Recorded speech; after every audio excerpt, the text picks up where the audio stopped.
Իմ տիկինը ծննդատանն աշխատել է համարյա 60 տարի, 65,000 դրամ թոշակ է ստանում, չեն աշխատել 37 են ստանում, մինիմումն են էլի ստանում, 37,000 դրամը ինչ է, հետն էլ կանգնում են, ասում են մեր սպառողական զամբյուղը 38,000 դրամ, այսինքն 1000 դրամն է խնգարում, հա? Դե 1000 դրամ էլ ավելացրեք էլի, որ սպառողական զամբյուղը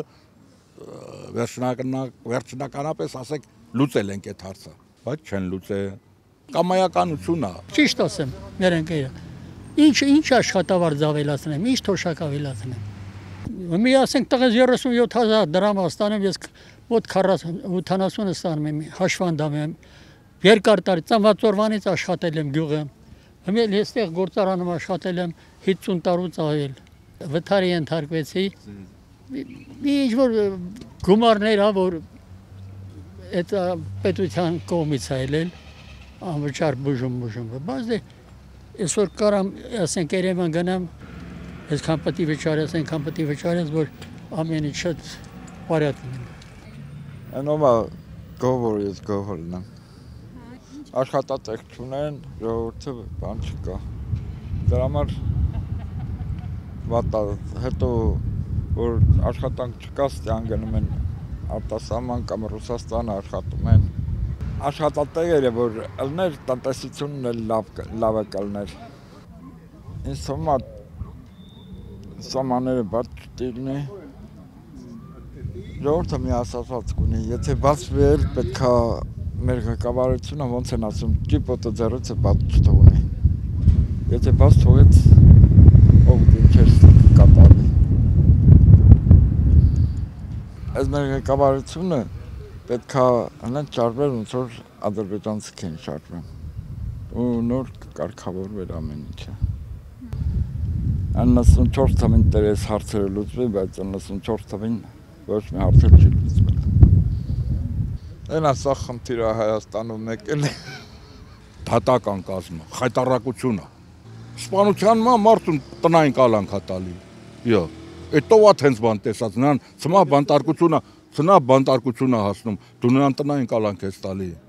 Նախապատրաստվող հանցագործությունների վերաբերյալ պետք է իրանք օպերատիվ գործեր կազմեն, սկսեն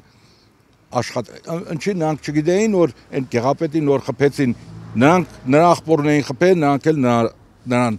վենդետա էլի այս բանի իտալական ձևով։ Չգիտեին որ տենց ալելու։ Ինչի՞ չէին նրանց վրա վերահսկողություն սահմանում։ Օպերատիվ վերահսկողություն։ Հա? Որովհետև նախարար չունենք, օպերատիվ աշխատանք չունենք։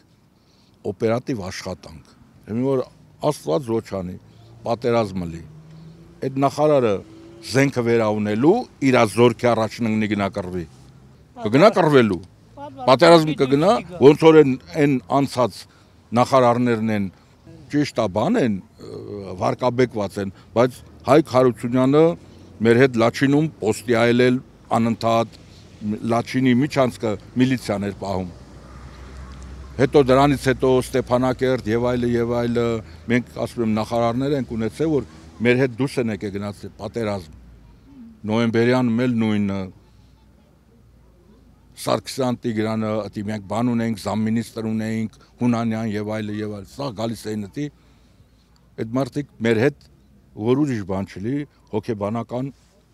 բան է էլի, պատերժկա, աջակցությունը։ Դու տենում ես, որ քու մինիստրը կամ մինիստրի տեղակալը քու հետ խրամատում կռվում է։ Դու չես կարա, արդեն ըտի փախ չես էլի, ուզած չուզած պետք է կանգնես կռվես։ Նալատ կարած քանդում են։ Ինչ, պատրուլն ինչն է։ Ես միլիցիայի դպրոց սովորել եմ, մարքսիզմ լենինիզմի համալսարան սովորել եմ, Դնեպրոպետրովսկ 2 տարի վերապատրաստման եմ ել ակադեմիայում NVD-ի եւ այլը։ Ես դեռ միլիցիա չեմ դառել, մինչև սորել։ Նրանք 6 ամսում գնում են քննություն են տալի կոմպյուտերի առաջին, դառնում են պատրուլ, միլիցեք։ Նա ինչ հասկանում, գնում ես դեպք հալում, գնում են տենում Շամշանն իրանցից շուտ ընդի դեպքի վայրում նա ինչ գործ ունի, դեպքի վայրը լենտերը քաշածավոր, բացի քննիչին ընդի մտնելու ոչ մեկն իրավունք չունի։ Շամշյանն ընդի նկարահան մասարան նրան խոսացնում, ասեք, այս ինչ էլ է, ինչ էլ է, ինչ է, ակո ինչ գործն է։ Դու հետո, քննիչից հետո իրանք ունես մտնես, ընդի դու էլ քո եզրակացություններն անես։ Ոչ թե մտնես ու սկսես դու քո եզրակացություններ այս գլխից անելը։ Դեռ լա քննիչը իր բանը չի ասե,